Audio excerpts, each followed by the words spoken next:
Welcome to Media Morsels, the podcast about creativity and the media that feeds it.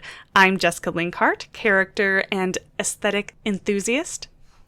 And I'm Jamie Sykes, plot guy. So I'm Mitchy Monster, and I'm the technical aspect guy. And this week, we watched Stargate 1994. I'm pretty sure that pretty much everybody has heard of Stargate, as in the TV show, SG-1, or Stargate Atlantis.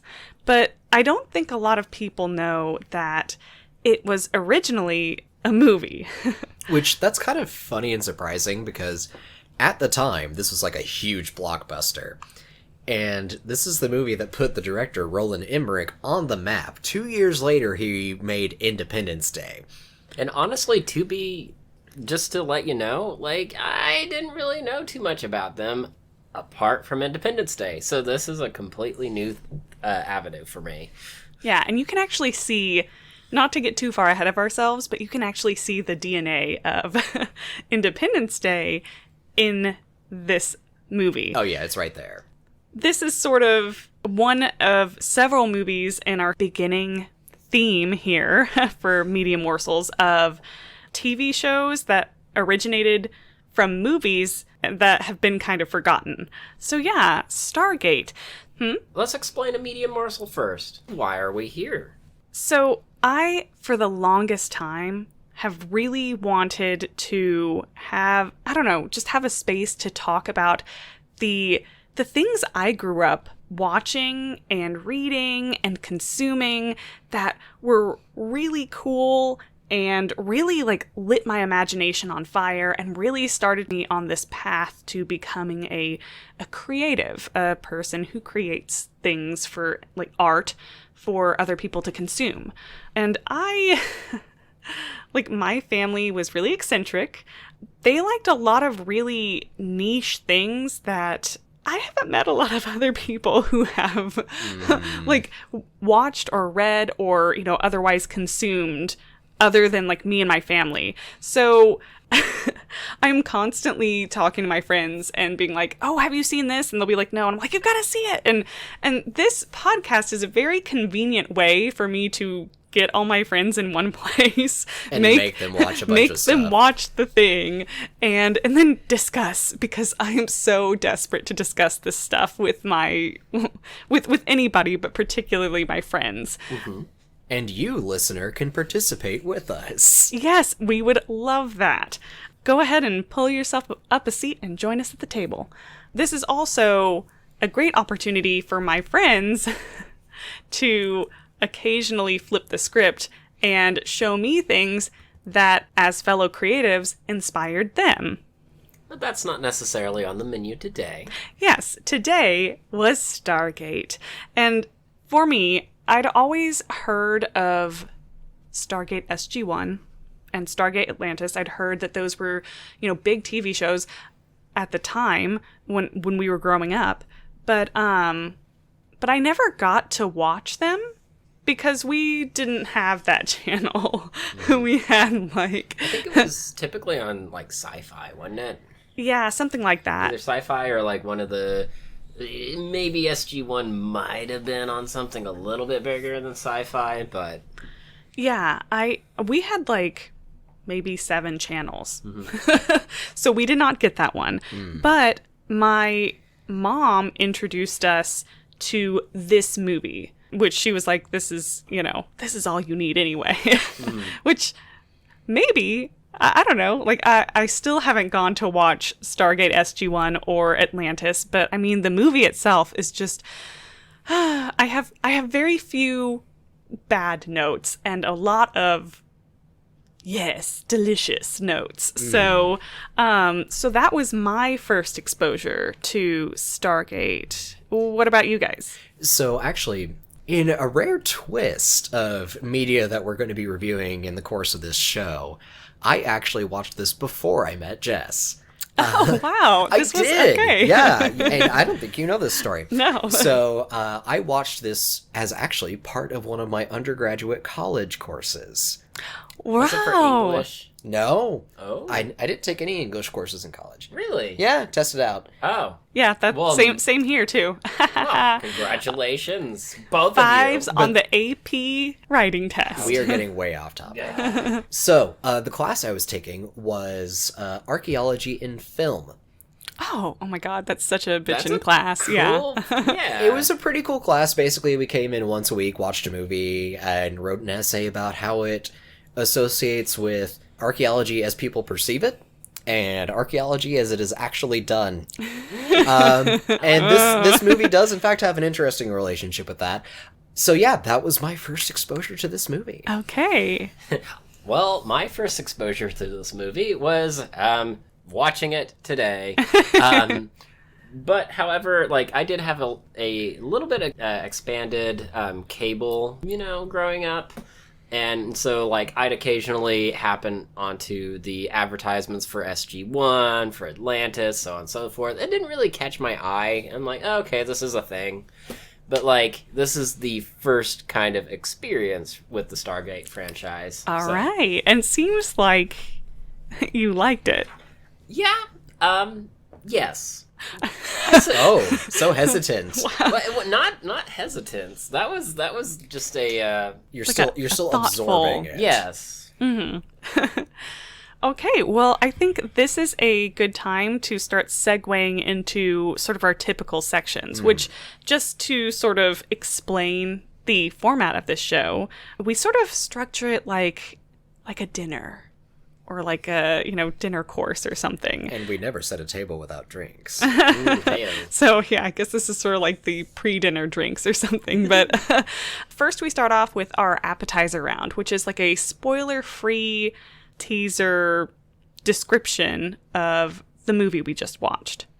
And then we go into the, dinner course where we really sort of dig in and get into the nitty-gritty and talk about sort of the parts of the movie that really interested us. And it will definitely be full of spoilers. So if you haven't watched this movie, Take your time, go watch the movie. It's like, what, 2 hours? No, roughly. no. It maxes out at 2. yeah. And, we'll be here for you whenever you get back. So feel free to pause and come back whenever you need to. But after we talk about the spoiler-full dinner course, we will move into the dessert round, which is basically where we kind of talk about how this has informed our creative process or might inform our creative process, like, going from here. Things that really resonated with us, really sparked our interest. So with that, let's go ahead and get into the appetizer round.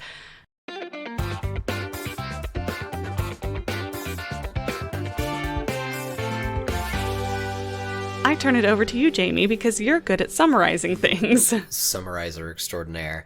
So, I'll keep it brief. The movie opens with 2 time skips. First in 8000 BC, where we see a proto-Egyptian person get abducted by aliens.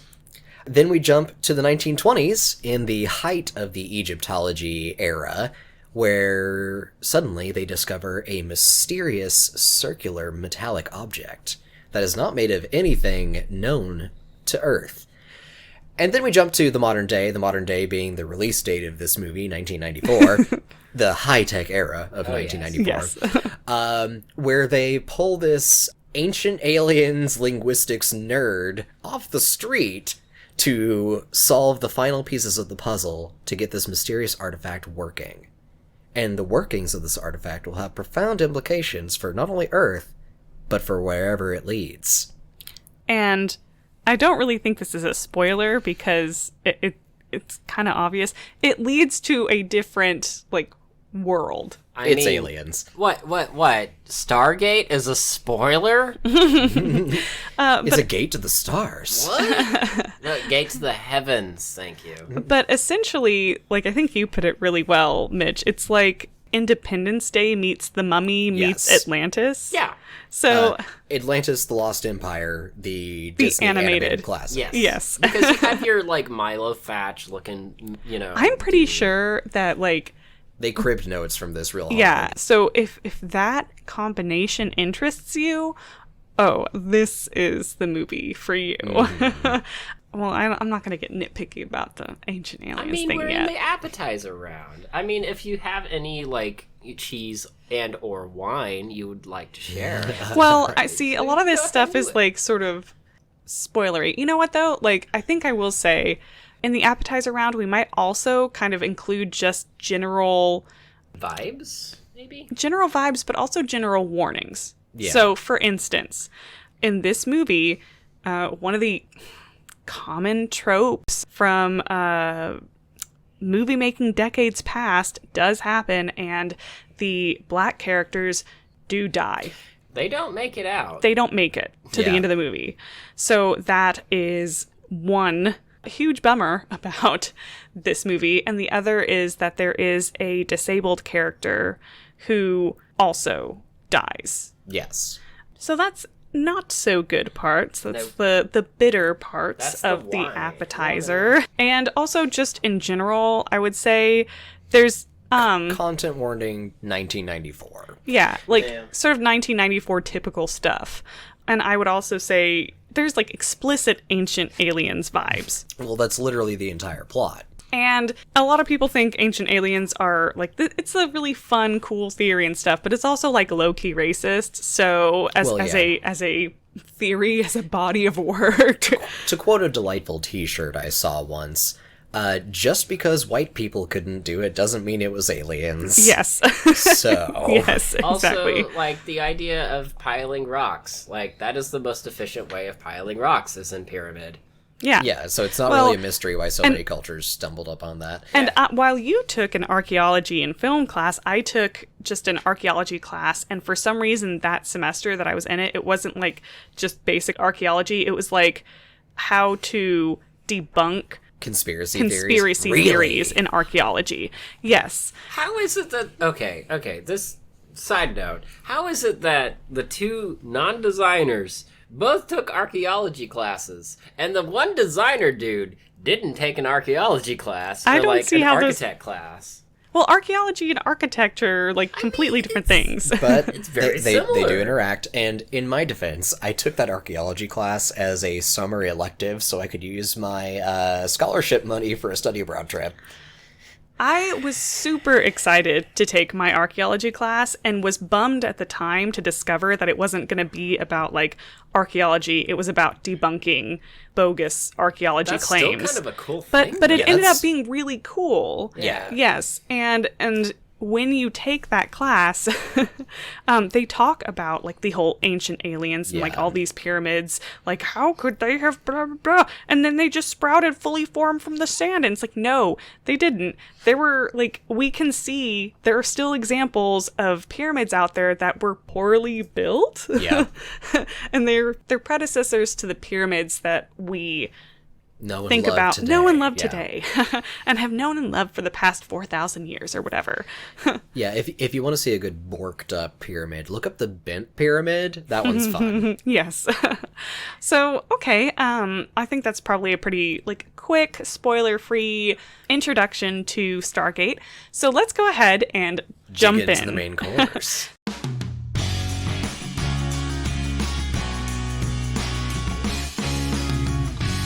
So, real quick, let's do a rundown of the characters. So there is Daniel, who is definitely the prototypical Milo Thatch from the Atlantis animated series. I will thus be referring to him as Milo. Daniel is also interchangeable. That's just how I roll. Yeah, Milo / Daniel Jackson. Yes. But yeah, he's the academic, he's the down on his luck nerd whose life is changed by this chance offer to study Egyptian space aliens. Yes. And then there's the Colonel, like played by Kurt Russell. It's Colonel O'Neill, I think. Yeah. And he is a He's depressed space dad. he is a depressed, distant space dad, and he is sad because prior to being looped into this whole tomfoolery Stargate thing, he has just lost his son to gun violence. His son, I guess, accidentally shot himself. His like young son. So he is in mourning when he is approached to come work on this project and supervise it. By the way, he also has the shortest hair that I have ever seen Kurt Russell have. Yeah. And also known as Chip Hazard from what was that? Small Soldiers? Yeah, he does look like Yeah, that- Chip Hazard, yeah. Military flat top buzz cut Yeah. look, I don't know what they were which thinking. was very specific to the 90s, I Yeah. feel like. Yeah. Yeah, so those are... Our deuteragonists. Yeah, almost deuteragonists. I think that, like, Daniel is really the protagonist, but the Colonel is sort of, like, up there. Because he also has a full arc. They're the only two characters that have, like, real arcs, which... So, I'm normally a character person. I don't watch Stargate for the characters. I watch Stargate For the looks. for the looks and the aesthetics. So, we're gonna get to talk about that. Next character. Yeah. Should we go talk about the Raw? Well, okay, so... Maybe we should give a spoilery plot synopsis. Yes. Let's go ahead and jump into that. That sounds So, who is doing that one? Am I still synopsis guy? I mean, I'll give it a shot. Okay. Okay, so at the beginning of the movie, down on his luck, Milo Thatch / Daniel Jackson is basically, he's giving this... He's doing exactly what Milo Thatch was doing in the Atlantis movie, where he's giving this presentation, and he basically is saying, like, I think that the Egyptian writing system is a lot older than we think it is, than what we presently give it credit for, and all these other academics are basically like, Daniel, you're full of shit. Like, if the, like, 4th dynasty pharaohs didn't come up with this, then who did? And not Milo, and Daniel's just like, I don't know, I just know. But it definitely was not aliens. Well, but see, he doesn't think aliens at all. I just want to, like, make that clear. Daniel is not an ancient aliens guy. He's just like, it wasn't them. It's older than that, but I don't know who made the, like, ancient Egyptian writing system or whatever. He quickly is dismissed by the crusty old white bread of the entire room, and they leave for a quote-unquote lunch. Well, he's like, I mean, is everybody leaving for a lunch? And it's like, no, buddy. They just been think roundly dismissed. They just think you're a crackpot. So anyway, he is like, goes out the door, and it's like pouring rain, and he's called over to this car, and inside there's this like old lady, and she like hands him a file, and she's like, I have a job for you, and he's like, I'm not interested or whatever, and then she's like, dude, let's be real, okay? Like, I know that you just got evicted from your apartment. I know that all your grants ran out, and like literally everything you possess is in these 2 suitcases. So like, You want to take this job. you want to take this job. And honestly, I wish some eccentric old lady would come and offer me a job and, like, a chance for adventure. Like, mean, I would most totally people- jump for that. Especially in that car. Yeah. Like, The call to adventure. Yes. I mean, who doesn't want something like that to happen, right? Mm-hmm. But then, so he does end up taking the job, and he goes into this, like, repurposed missile silo, and he's helping to translate this big seal that has all these hieroglyphs on it, and he, like, very quickly is just like, oh, whoever translated this before was shit. And it's, like, the guy that's standing right behind him. Yeah. There's, like, a few symbols that they haven't figured out, and he figures out it's like constellations, and that they're essentially sort of a Coordinate system. so he uses each individual star constellation as a pinpoint map in a 3-dimensional plane. And then the 7th one is the place that you're transferring from. Yeah, the place of origin. And he figures out the symbol that represents Earth, essentially.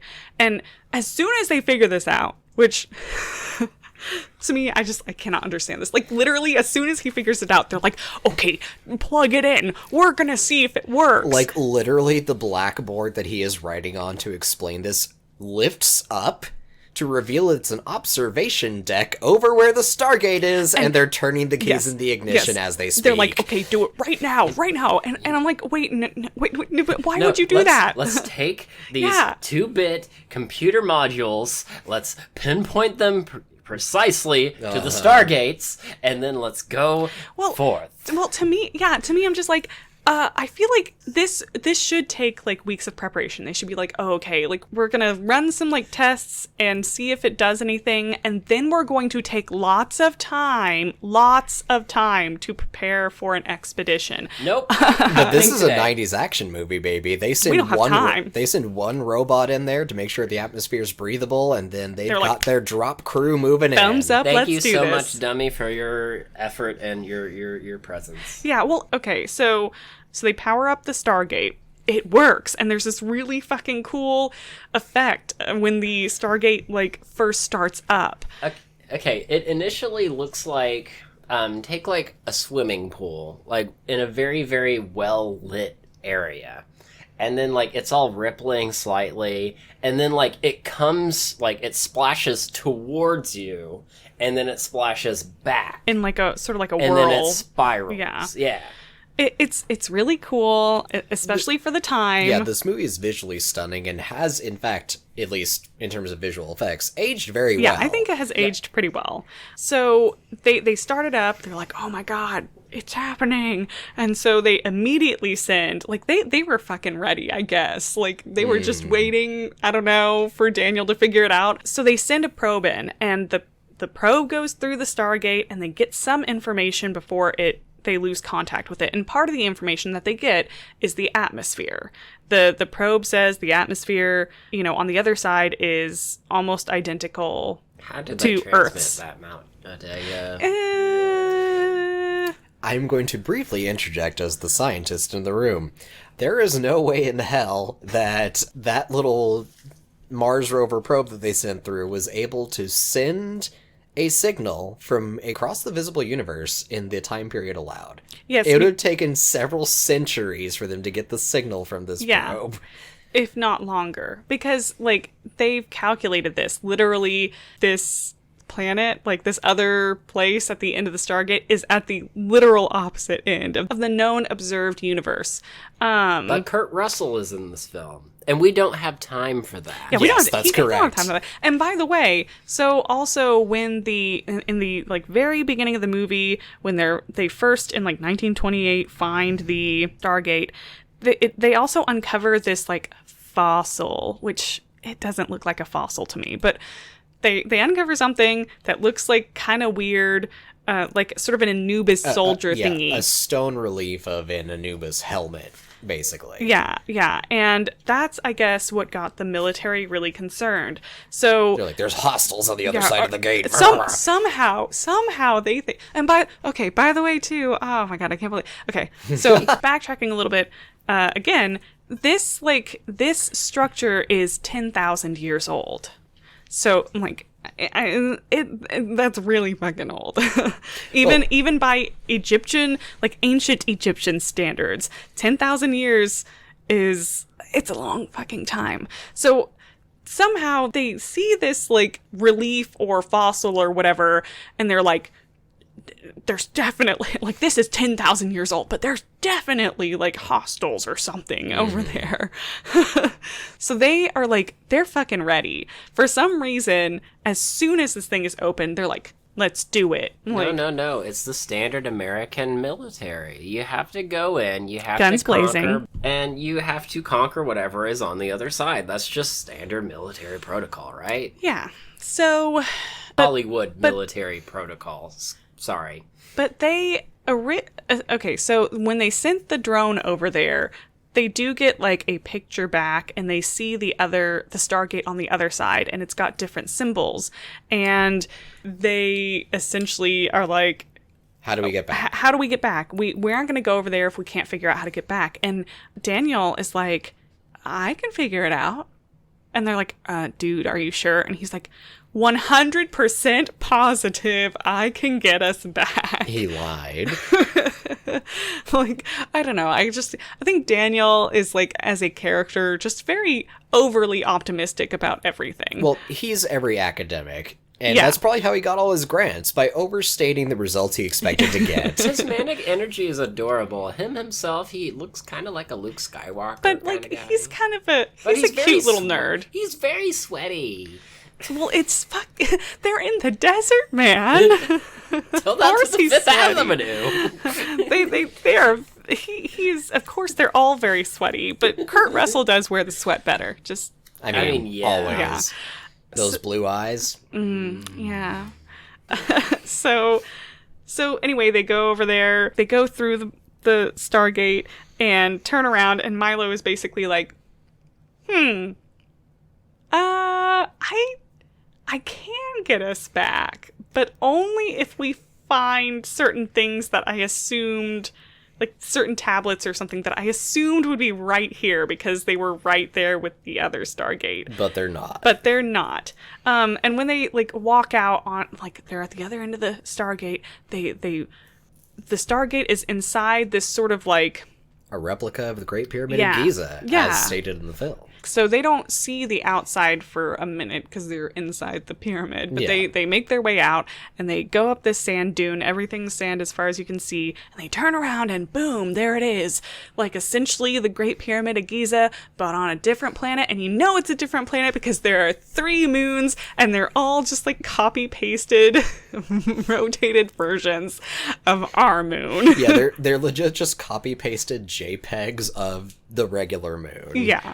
So, yeah. I didn't see this, so I think I was taking notes, so I don't have any negative comments to say about the copy. Well, I'm not saying that it like looked bad. It was just like Once you see that it's the same exact crater markings as our moon, you cannot unsee it. this is such classic like sci-fi. Is like, you know, you're on a different planet when there's moons, but also like just to be a nerd for a second, like our moon, Earth's moon, is very different. Like it's very unusual as far as moons go. So like realistically, on other planets, they would probably be like lumpy little moons like Mars has, or like pretty much like most of the other planets in our solar system have these like. So anyway, but I digress. So You digest? So they get there, they're like, what the fuck do you mean, Daniel, that you can't get us back? Stranded on Space Planet. We don't have the symbols to engage the chevrons. Yeah. So the soldiers are, I don't know, understandably pissed, but then they're also kind of like... Just kind of bullying him. Kind of bullying him, which is like, this is like the guy that you need to get back. I don't know if this is a winning strategy. Stupid nerd stuff, and tosses his luggage. Yeah, like they like throw his like luggage down the sand dune with all his books and shit. So it's like, I don't know. So he starts like following that and notices some more footprints in the sand that aren't his, and he follows it and he finds a space yak, which drags him to the civilization of this planet, basically. But space yak. I just want to say, I freaking love Space Yak. Space Yak is great. Space Yak is definitely Space not a Yak. Star Wars bantha. I love the Space Yaks too. So, long story short, he gets like dragged to this mine where there's a whole bunch of people and they're like, oh shit, this place is populated. And they're like humans. And yeah, they are humans on the other Recognizably side of this Stargate. And when they speak, like, of course, nobody can understand them. Daniel kind of thinks it sounds familiar. He says like Berber or something, but there's definitely a language gap. But Daniel, is wearing this like amulet that the wealthy benefactor lady had found in the 20s. Yeah, had found in the 20s at the dig site, and it has like the Eye of Ra on it, and everybody like loses their minds, and like they're instantly sort of taken in and helped. And he was sent here by our god. Yeah, and he's they take him back to the city, and like the priest or whatever, whoever's running the city. Yeah, he's head priest guy, basically. Yeah, he again, there's a language barrier, so nobody knows what's going on, but he essentially offers his daughter to Daniel in marriage. Also consort. Yeah. Also, her hair is really curly. Yes. And looks really nice. Yeah, whoever did hair and makeup for this movie also did a great job. Yes. We'll get to wardrobe. But, yes. but So that's awkward. He doesn't know what's going on. He's just like, Well, what? he knows what's going on when she starts undressing. Yeah, and then he's like, what the? No! Don't do that, please. Like, he clearly likes her, but he is a gentleman. So he doesn't do anything. But while he's talking to her, or trying to talk to her, he discovers a few things. Number one, that reading and writing seem to have been outlawed. Like, they're not even supposed to look at anything that's written. They're, like, scared to. Well, but the entire reason why he was actually offered her hand in the first place is because he started trying to write directly to... No, I think they were trying to distract him. They were like, oh, don't do that. Here, have my daughter. Yeah. As surprise. you do? Well, I mean, they were probably going to wait till later in the night. But they were like, now's a good time, isn't he? Yeah, let's go ahead and get these nuptials going. Yeah, none of that writing stuff. But she knows about a place that's like these ruins that are kind of like hidden behind or under the city, and she recognizes, because he tries to like sort of write a symbol out in the sand to her, and she recognizes it, and she takes him to it, and it turns out that while like the common language is something, I guess, semi-related to Berber, which linguistically, like, it's been 10,000 years. I really don't think it would be recognized. Like, English is like 1,000 years old. This is Editing Jessica with a quick correction. The English language is actually closer to 1,500 years old. And Old English is unintelligible to us, essentially. Yeah, like, Middle English is like... semi-intelligible to us. Semi-intelligible to us. It didn't start sort of morphing over into what we might consider early modern English until like the 1500s. And before that, it was Middle English, and then before that, it's Old English. So once you get to a certain point, it's not intelligible anymore. But anyway, my whole point is... we're talking 10,000 years here. Well, yeah, this is like a cabbie from Brooklyn trying to communicate in ancient Sumerian without training. Yeah. So anyway, it turns out that that's the common language, but there's also like an ecclesiastical language that is similar to ancient Egyptian, which Daniel knows. And once he like starts sort of piecing together the differences. Yeah, piecing together the differences, which is mostly like vowel shifts, which kind of makes sense.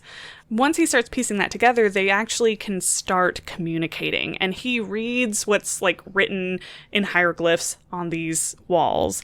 And it is basically the story about how 10,000 years ago, there was this alien who his like whole race was dying, or had died, and he was dying, and he was looking for a way to like extend his life.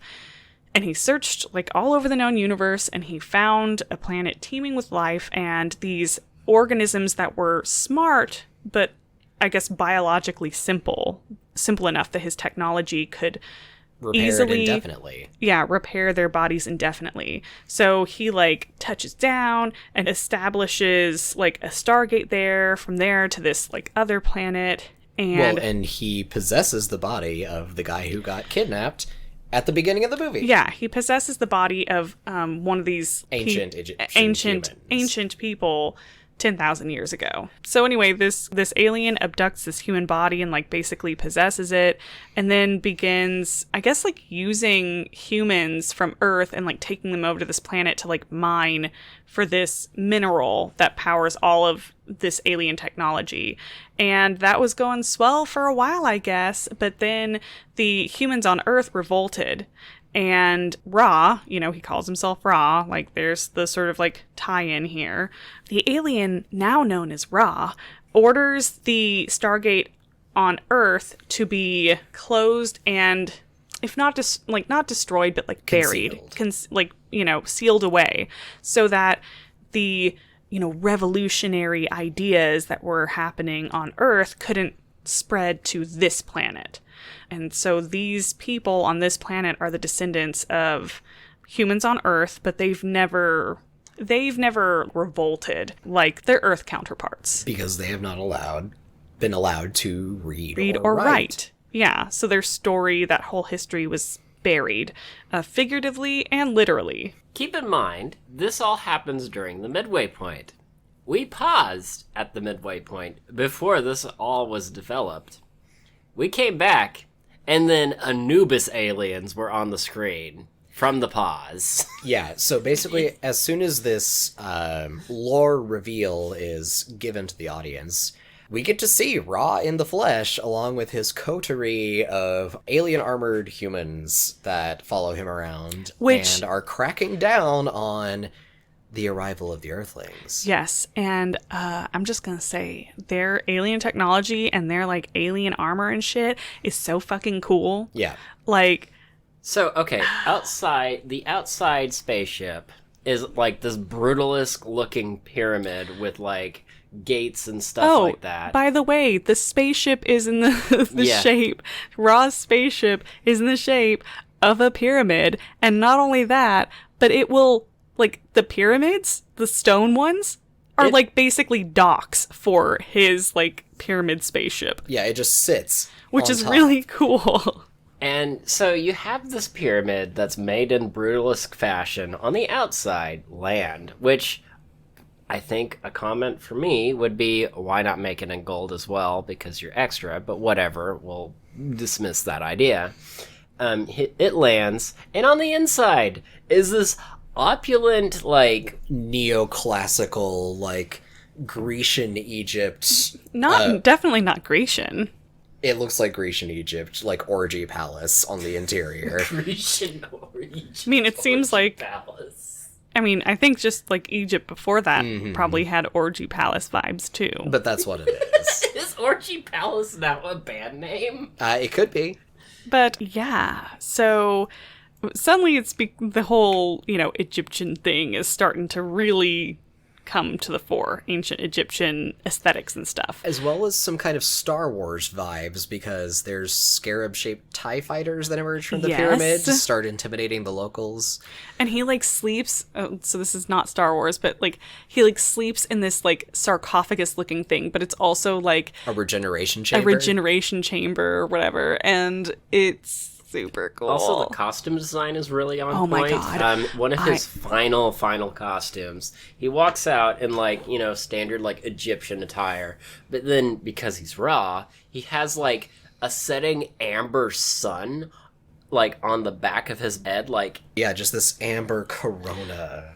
Every single one of his looks... I want. Well, yeah. Every single... Like, he has these little, like, gold toe cuffs. He has these little, like... gold thingies on the tips of his fingers. Yeah, so, like, Ra may be a pharaoh, but he's giving queen energy. Oh my god. Because our first introduction to this character is the life pod sarcophagus opens, and you just see a hand emerge with gold cuffs on each of the fingers, slightly gracing the edge. Yeah. It's a statement. I want to know what would happen if you got Ra from this movie and Akasha from Queen of the Damned in the same room. It would be like two golden cats fighting. Well, they'd either fight or they'd fuck. I don't know. But, like... flip a coin. It would be... whatever the looks that they would be serving. It would be opulent. Would be. You would not be able to turn your head. Yeah, I mean, you would just stare at them. Also has these toe like covers too, and honestly, I found out the other day that that's what Egyptians did with sandals, is they wore toe covers too, which is kind of neat. Yeah, like little gold toe caps. Yeah. I mean, they did pay attention to certain details from the period, like all the children in Ra's palace, which we eventually get to see the interior of. All of them have like the appropriate sort of like haircut. Like partially shaved heads, and the rest is in sort of like elaborate ponytails and braids. Yeah, that look weird to us, but like, yep, that's how it was done. They were of the time. So anyway, whatever, blah, blah, blah, blah, blah. They're like, Daniel tells her the story that he's reading on these walls. But they end up having to go back to the Stargate just to, like, check on things. Because they've left half of their party there. Yeah, and then it's maybe discovered that they shipped a nuke with them? Yeah, so Kurt Russell's character, the Colonel, has always had like a second mission, and it's essentially a suicide mission, which is great because he doesn't feel too great about life right now because his son just killed himself on accident. 94 and we're still having this conversation. Yeah. And his mission was if he found any evidence on the other side of the Stargate that there was alien technology that could threaten Earth, that he would have to stay behind and destroy the Stargate. Which, oh lord, has he ever found evidence that might be the case? Yeah, because they just had like scarab-shaped TIE fighters like destroy the city, and when they get back to check on things at the pyramid where they'd left half their party, there is now a giant spaceship docked to it, and when they go inside, all the men are gone and they're attacked by these Anubis Horus, mask-wearing soldiers. And Kurt Russell's character, the Colonel, is thrown in. Apparently, not all of the soldiers that they left behind at the space dock were killed. They were just like thrown in sort of, a watery prison thing. Yeah. So he's thrown in there, while Daniel, who was injured when, essentially they went in and they were taken to Ra because Ra has discovered the bomb that that the Colonel left there. Ra starts talking to Daniel. Daniel can understand him because he's speaking the basically Egyptian dialect. And it's critical to know here that Daniel has been tossed in the life pod to be resurrected because Ra was like, "You're interesting. I want to talk to you." Yeah, Daniel was injured, critically injured sometime during the course of events, and Ra preserves him. But Daniel and the Colonel are dealing with this. Back in the city has been punished by the TIE fighters for aiding the strangers.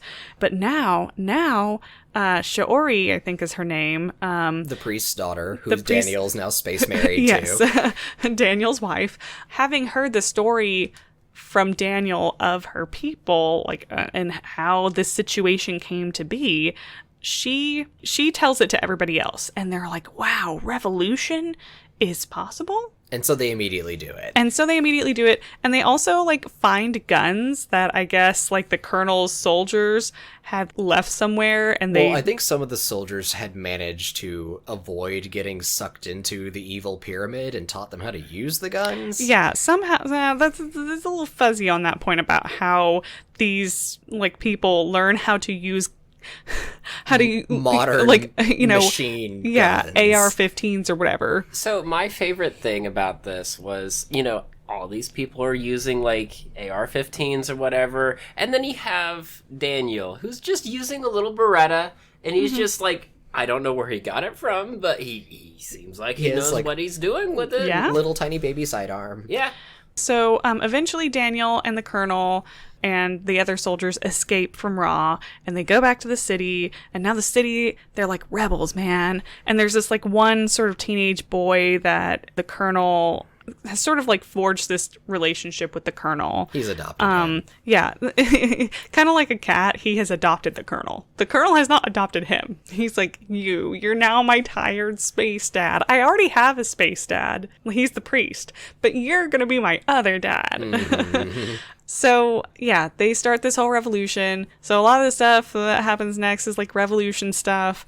And they go back to the pyramid because they have to get back through the Stargate. And Daniel's finally figured out all the symbols he needs to get them back to Earth. And Ra basically was like, you shouldn't have opened the Stargate.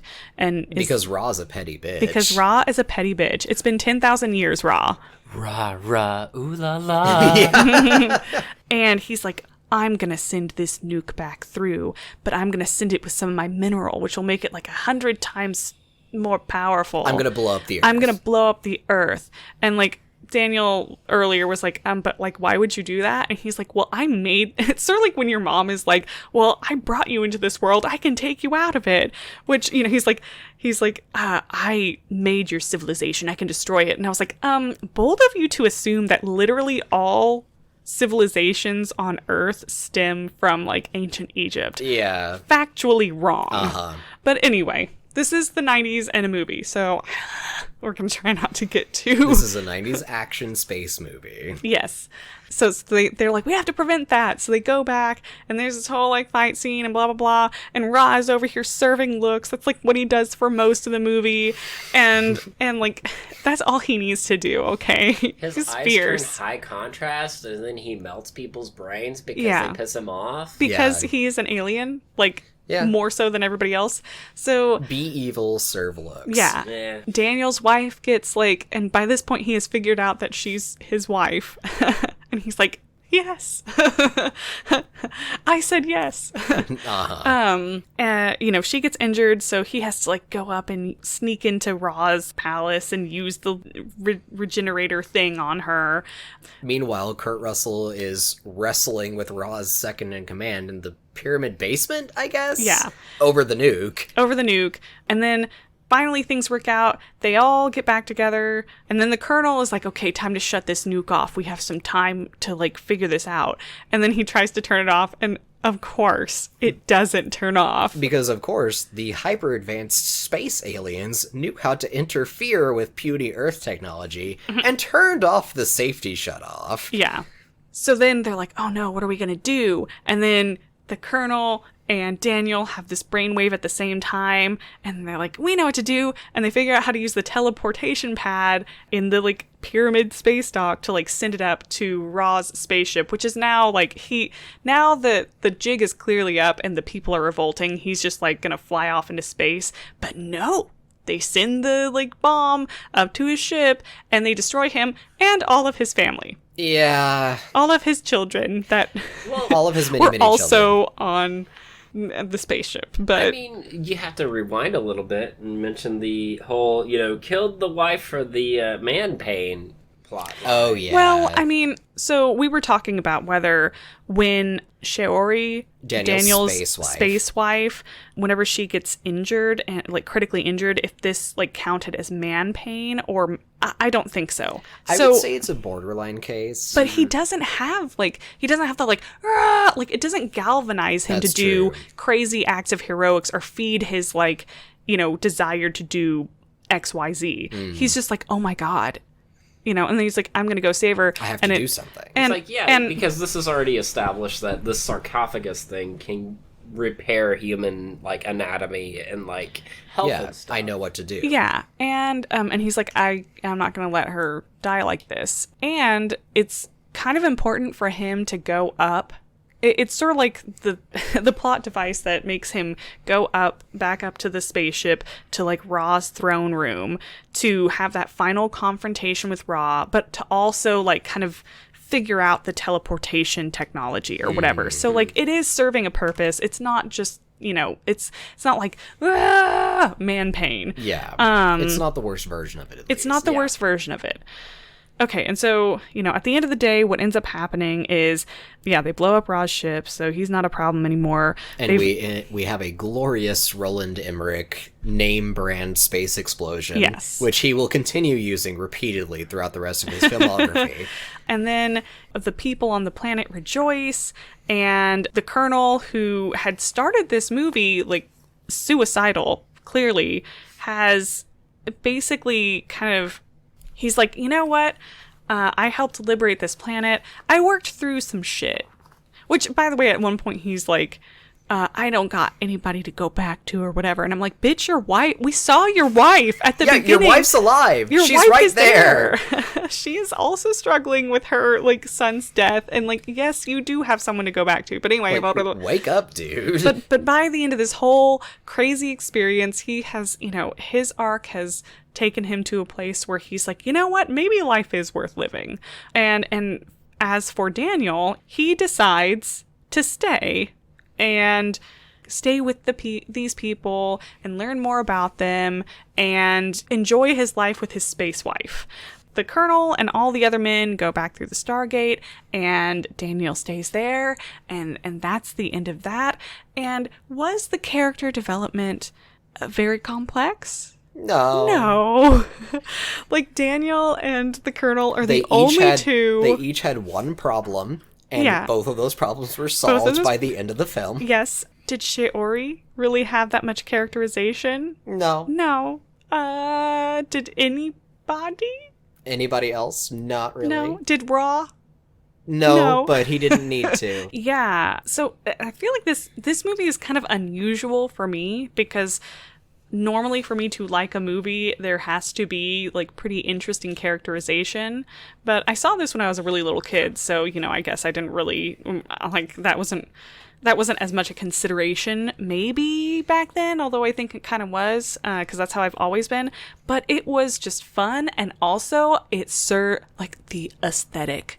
You can't beat it. And that's like the other big thing for me is if a movie has a look and it commits to the bit, like I can forgive a lot. Oh yeah, and this movie does that.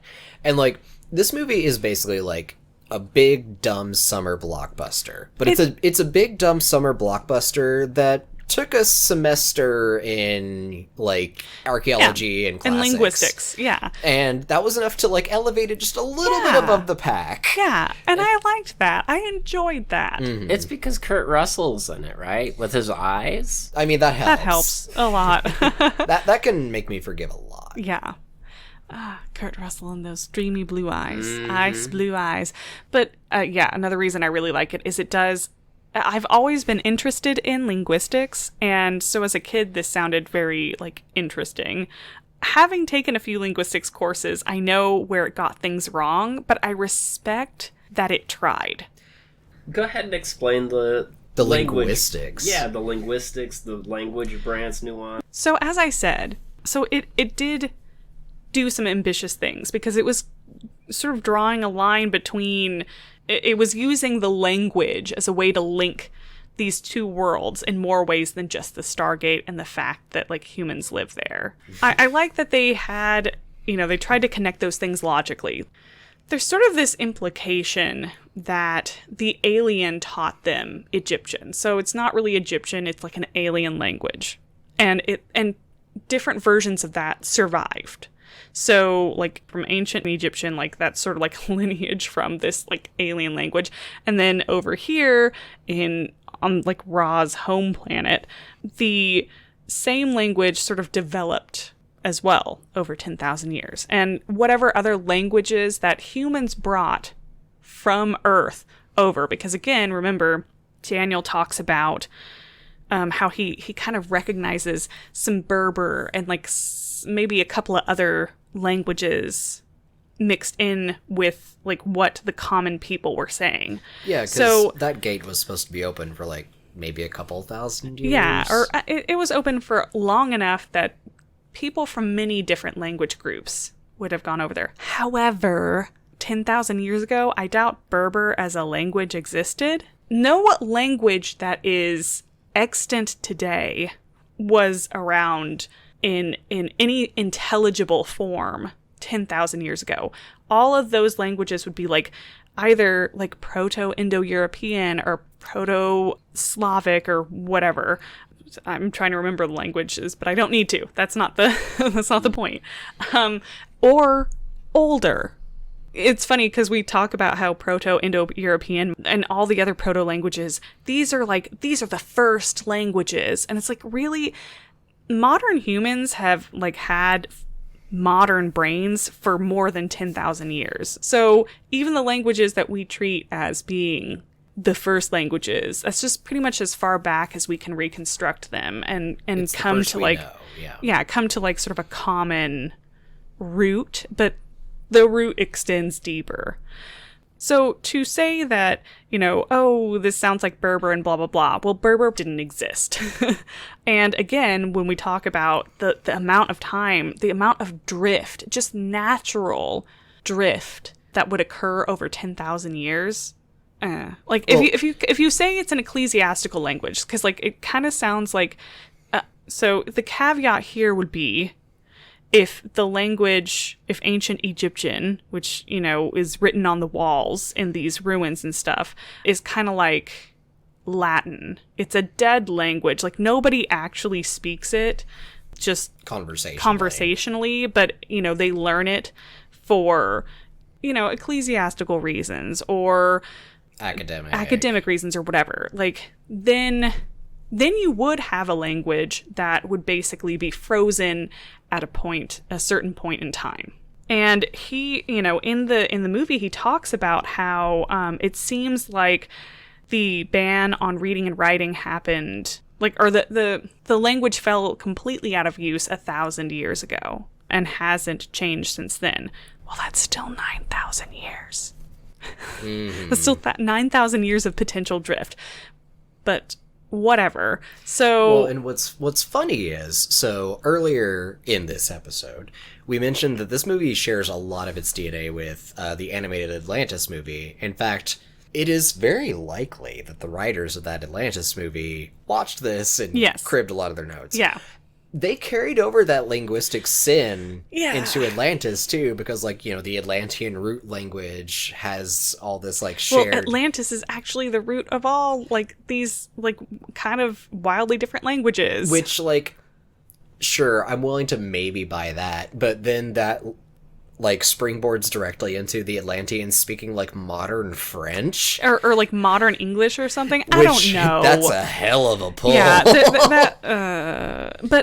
but again, I do like that they attempted this. The thought counts. I think that linguistics and historical linguistics in particular are fascinating subjects. And there's a lot to be learned. People are like, well, why does it matter, how people talked back then? Well, it actually does matter a lot.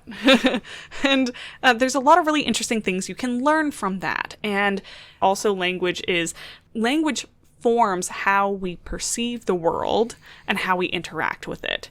How we understand it at all is shaped by what words we have for things. So understanding how language worked thousands of years ago helps us understand how they thought and how they perceived their world. I would also say that the only animal that we see in Ra's homeworld that is shared with our planet is the cat. There is a cat in Ra's palace, and I'm like, so what does that mean? Does that mean he went to Earth and he was like, damn, I love these fuzzy little creatures and brought one back? Or did the aliens bring cats to Earth? Are cats actually aliens? So you actually see this one cat on the throne of Ra. So maybe the cat is actually Ra. Mm-hmm. The cat. Well, the cat actually rules everything. We all know this. That's how cats are. Low key, I think the first time I watched this movie, I thought that the cat was Ra in gonna disguise turn into briefly, because the technology we've seen, I wouldn't put it past him. Yeah. Well, and because there's that cool effect with the helmets where they they collapse down into back nothing. And they expose we'll the face. That. There's also this really interesting scene where Daniel has gotten out of the restoration pod and he is going to find Ra, and he's walking through all these gauzy curtains, and he happens upon Ra, who is being dressed by his coterie attendants. And if the music was just scored a little bit differently, it could go from being this sort of slightly ominous thing to a very sexy scene. Yeah, so as a bisexual viewer, I feel like Ra might be pan. I feel like Ra would just sort of do it with whoever Ra found appealing. If it was good for Zeus, why not Ra? I mean, point. I mean, literally, Ra. all these guys are we're all aliens to him. Yeah. So he can just take what he wants.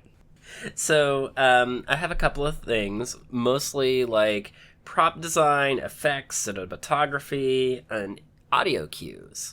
So, for prop design, shit looks opulent and detailed as fuck because, you have the gorgeous, brutalist, pyramids coming down on the standard stone ones, yada yada. But the pyramid spaceship opens up and neoclassical stone blinds came 17-ton stone blinds. Yeah, yes. It opens up at dawn, so to let in the morning light. Yeah, Ra's sunroom on the peak of the pyramid. Mm-hmm. And That's pretty cool. Yeah, I haven't seen I something want- like... I haven't seen stone blinds in any movie before. I thought it was cool.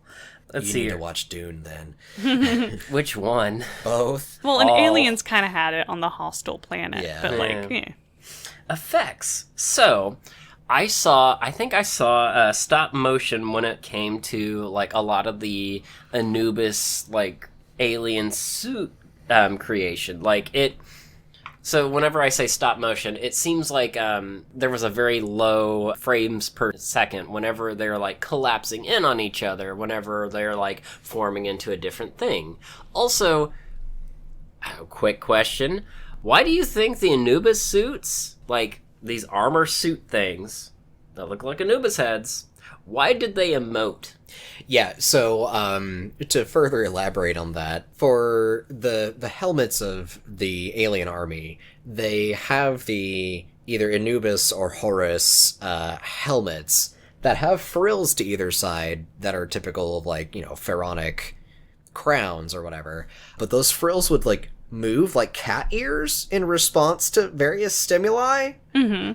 And you could kind of like glean the emotional state, I guess, of Based the on wearer. that, yeah. But I think the reason is because it is to give the appearance of lifelikeness. Because before Ra's essentially slaves revolted, they thought that these emissaries of Ra, they thought that they were not humans. They thought they were gods. They thought they were gods. They thought that those animal heads were somehow real. So having that like ability for these like animatronic heads on top of them to move and emote whatever is going on beneath lends more to that illusion.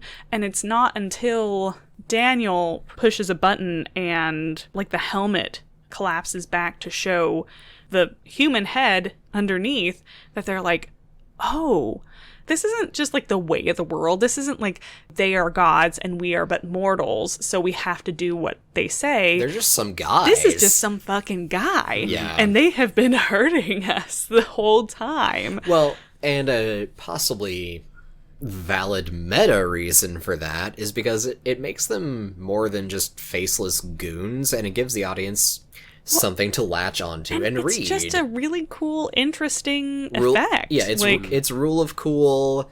It's rule of the audience knows how to interpret this scene now. So there's an in-universe and out-of-universe explanation. I so think. stop motion and probably some early digital effects. Yes. And speaking of the early digital effects, so the CGI, I really enjoyed, I guess, the effects that the Stargate itself affected, especially whenever it first initially turned on. Yes. Like, the idea of Milo/Daniel, like, putting his face partially through this, and, like, half of him being half a universe away, and then the other part, like, being just... stretched over space and time. Yeah. And, like, just the statement of these effects, even though they're made in 1994... still holds water is funny to me. Yeah. I'm going on to cinematography. A couple of fun key shots that I noticed. At the very beginning, it's in 1929 or whatever like that, and like, you have this very well-established shot of excavation. So you've seen this shot numerous times. You could see it in The Indiana Mummy, Jones. the Indiana Jones films, The Fifth Element. Fifth Element. But, like, you could really see that cinematography kind of play through in different, like, directors' eyes. Well, and like just the visual mirror of the pyramid between time periods to Yeah. kind of like help with that transition and to give continuity. Yeah. And also that like that big sort of brutalist pyramid thing has shown up in a couple of things since then. I feel like there's a Coheed and Cambria music video. It has like a similar like sort of Tech pyramid. flying tech pyramid. So Flying Tech Pyramid, because I am the Power Ranger guy, I automatically think of the Gold Ranger from Power Ranger Zeo. Like, he wields a giant Zord called Pyramidus. Well, and then I feel like in some parts of this movie, there's almost like an alien or aliens aspect to it, as in like the movies by Ridley Scott and James Cameron. There's some visual language that Well, so where I saw that the most was when they were introducing the Anubis soldiers. So, like, the Earth soldiers are hanging out in the space pyramid, just, like, trying to hold down the fort. And they're hanging out in the dock. yeah. And, like, the interior shots of this are all, like, very blue-toned, very much like the Alien movies. And then you see sort of, like, the monster cam, like, from the point of view of the Anubis soldiers before we see them hunting down the Earth soldiers. And that's very much like an Alien/Aliens, like, hunting down space marines through a blue-toned hallway. Yeah. That's not Aliens, that's Predator. Well, I mean, Well, they're very it. similar. Yeah. Predator does have that, like, grubbier fashion that I can Yes. definitely see in this. The outside Yeah. is Predator. Let's see here. You want to talk about costuming from Raw's perspective? Like, We've just mentioned how fucking fab. yeah. You know, we were the Amber Sun disc Yeah, and the horns of Hathor. And Yeah, there's just no notes. They Impeccable. clearly did a lot of research of Egyptian mythology and iconography. Yeah. And pulled a lot of it into the set and costume design. Yeah. Okay, so Raw goes about and he rolls out a red carpet. Yep. And honestly, on this planet, there is not a single drop of red that I've seen. There's purple, but there's not red. I mean, so I was kind of making the assumption that this is not the only planet that Ra has a colony on. Yeah. He is a space imperialist. And maybe he has an entire colony where it's like space whales, and Well- there's just tons of sheep everywhere. Well, I mean, but also we are assuming that this desert, that the is entire, the entire planet like it's is a Tatooine desert? or something. Yeah, which it Probably isn't. That's a fair So- point. That's a fair point. Yeah. 2 more points. Audio cues. So, not. Yes. okay. I've played a lot of 007 GoldenEye on the N64. There's a specific sound cue for whenever you pick up like a gun or change a gun. And it's like a weird auto-click sound. That same auto-click sound is very prevalent in this movie. I actually counted the amount of times that specific sound effect came through. The same canned recording, yeah. It was 9 times. See, though, like, having worked a little bit in audio engineering now for my own podcast, The Harrowing of Minerva Tamsin, I can appreciate, like... Oh yeah, I wouldn't qualify that as a sin, but it's I'm a just- fun thing once you notice it, you can't stop. It's like the Wilhelm Yeah. scream. Yeah. Well, speaking of Wilhelm screams, there is not a single one uttered in this whole film. Wow! That's unusual. Yeah, a lot man, of there were a lot action of films, opportunities. yeah. There was. You know what also occurs to me? I don't think there was ever a single conversation had between two women. Yeah, no, this movie's not great for women. No, it's very bad for There's women. well, actually, no, that's not true. There are 2 female characters that have some degree of importance. Mm-hmm. There is the wealthy benefactor at the beginning, and there is Space Wife. Yeah. However, 2 women never talk to each other in this movie. It does not pass the Bechdel test. No, and And they don't really play pivotal action-oriented roles. well, and Space Wife does She's clearly very retiring. well, and she does clearly grow to care or even love Daniel in the space of however, like a day or 2 or whatever. But she is afraid of him in the beginning, and she doesn't quite know. Like when he does finally go in to kiss her, like initially she seems reluctant, well, and she's or being just used unsure. as a commodity. Yeah, she's Yeah. being like used as but 70% of the plot. yes, but I guess my point being that like I don't know, it's a little uncomfortable to watch because like yeah, okay, like I guess they get there as a couple or whatever, but you know, first she's being forced into essentially like go in there To and be a concubine. and, yeah, and even when he does like lean in to kiss her, she's very unsure about it, and then she seems to be like, oh, okay, this is kind of nice. She warms but, to the idea. but that like but- initial like you know, her being like him leaning in and her kind of being like is a little uncomfortable for me to watch, I guess, because Well, it's just yeah. like clearly she's just not really sure what to do with this, and is she enjoying it or is she just rolling with it? I don't know, but by the end it's clear that they do share some affection, they do feel an obligation to each other, you know, they're trauma bonded. Yeah. by just like everything an- that's happening. Just like any good action movie couple. yeah. So my last thing is my hamometer. I try and base this meter on how exceptionally overacted this movie is. Take, for instance, one being like, your Count of Monte Cristos, your very, very serious roles. It's played straight. Schindler's List. Schindler's List. And then your 10s being something closer to Army of Darkness. Or like the new Sonic movie. Or like the new Sonic movie. Like something over the top and just kind of out there. Ace Ventura. Ace Ventura. So this is a 5. This is kind of a middle of the road, and I'll tell you why. 4 of those points go directly to Raw himself because he is so over the top, and he chews the scenery because he is the scenery. Yeah. So Raw is 100% Disney villain drip. Oh, yeah, that good Disney villain drip. Yeah. Like, think... Oh, God. Think, I don't know. Texas. Texas Yes. literally drips. Raw just like vibes drips. Yes. Yeah. The other one is Kurt Russell because it's Kurt Russell. Yeah. Okay, so his character is played extremely seriously for most of the film, and it does not feel like Kurt Russell. It's actually a big departure from most of what I've seen him. And then the big bombastic action sequences start, and he starts dropping one-liners as he shoots people. I don't know. This feels very much like The Thing, Kurt Russell, because The Thing, fair. Kurt Russell, Very serious. was Well, actually, very serious. at the beginning of the movie, he was a drunken idiot. I don't know if he was a drunken idiot. He just seemed like he was really bored. Which means he was drunk and acting like an idiot. But that's what I'm saying here. Kurt Russell is usually known for being the happy-go-lucky action star. Yeah. And he is not that until the last quarter of this film. Okay. He is not Snake Plissken in this. Well, then, how about this? How about half a point for Kurt Russell being Kurt Russell, and half a point for the bearded mummy guy? Oh, yeah!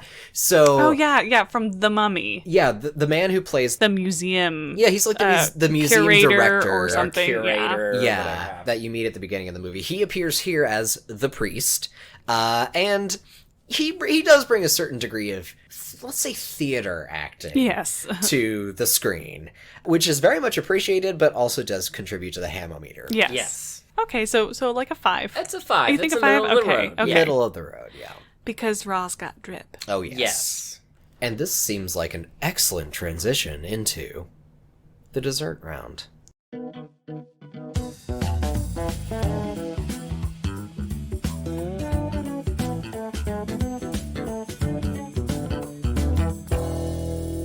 Yeah. What did we take away? Would you say that this movie was sort of like a, as flawed as it may be, kind of a framework for your relationship with linguistics? I don't know. I think the seed might have been planted. I don't think that I watched it and was like, wow, I want to go into linguistics. I was Well, like, sure. wow, I want to go into archaeology. but I did think that it was an interesting detail at the time.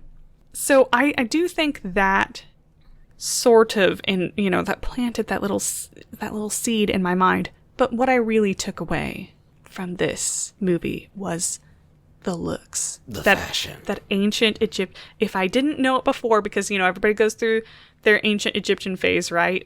Because ancient Egypt is like so fascinating.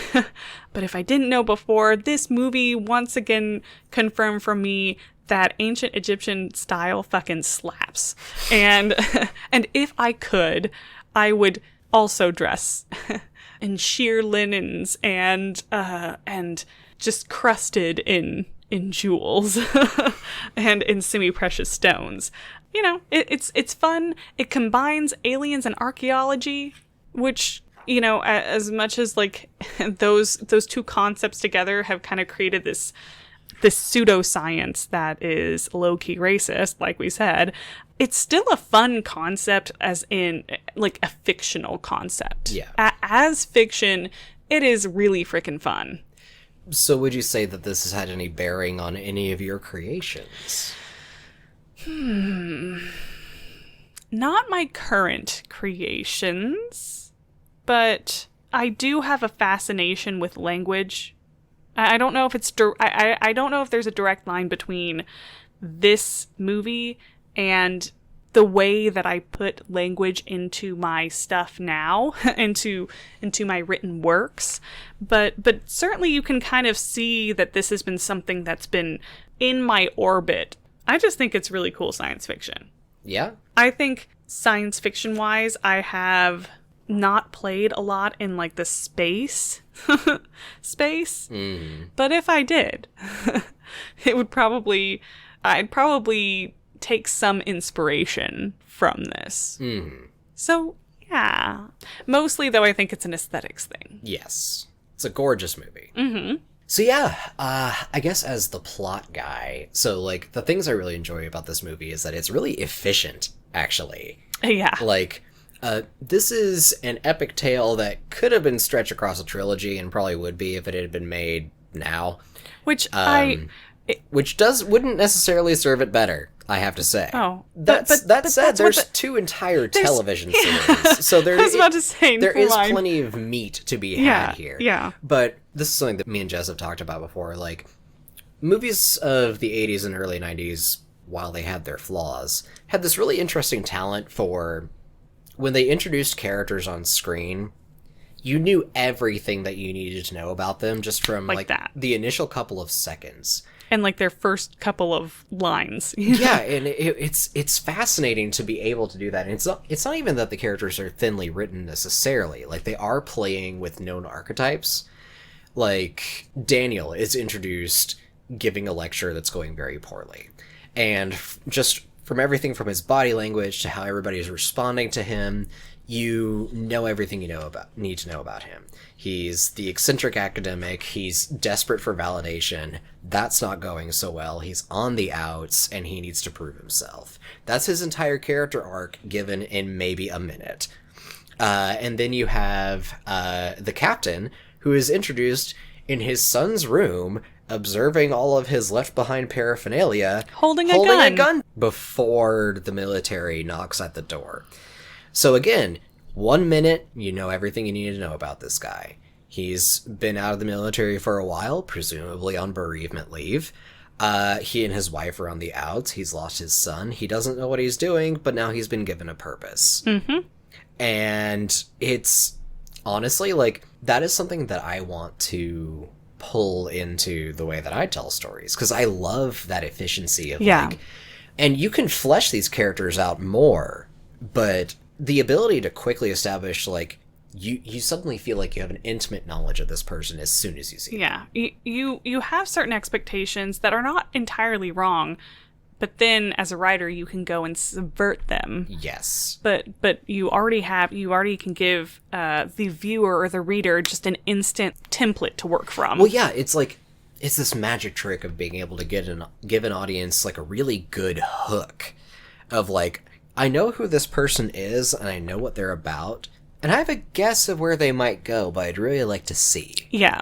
You can see, like, a few possible ways they could go. It's that instant investment, and I just think that's fantastic. Yeah. And it's just, like, a fun, efficient action movie. Yeah, it's well told, it's tight, it doesn't waste a lot of time on any particular part. Yeah, that is what I have to say about that. All right, you're up, dude. Now that you've seen the movie, Mitch, does it give you food for thought? Does it leave any lasting impact on you? Will it inform some of the things that you create from here? Potentially, yes, especially using that soundtrack because it rocks. Yeah, the soundtrack is really good. As a side note, the man who did the soundtrack for this was also tapped to do the soundtrack for Independence Day, which also slapped. Mm-hmm. Honestly, a lot of the feelings, like, they're going to contribute to future projects, definitely. Yeah, like I don't know exactly what for. The visuals. Yeah. Well, it's only been like an hour, maybe two, since you finished watching. That's the thing about a lot of media morsels in general. They've got to be digested, and it takes time for those juices to kind of soak in.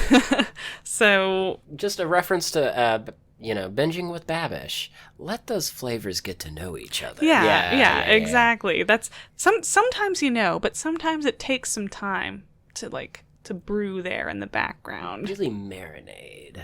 Yeah. So, is that it? Is that Stargate? Yeah, I think it might be time to clean the plates. Yep. Okay, all right.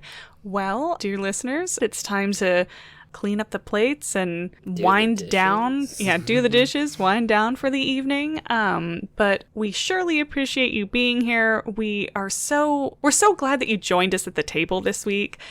We hope that you come back again, and we would love to hear from you. I would love to hear from you because I love talking about media with tons of people. So go ahead and give us a follow on our Instagram at media_morsels. We'll also be setting up a Discord, I think, sometime in the near future. And you can visit our website, which we'll link in our bio. And if there's anybody else that you'd like to invite to the table, go ahead and send them a link. And until next week, we'll save you a seat.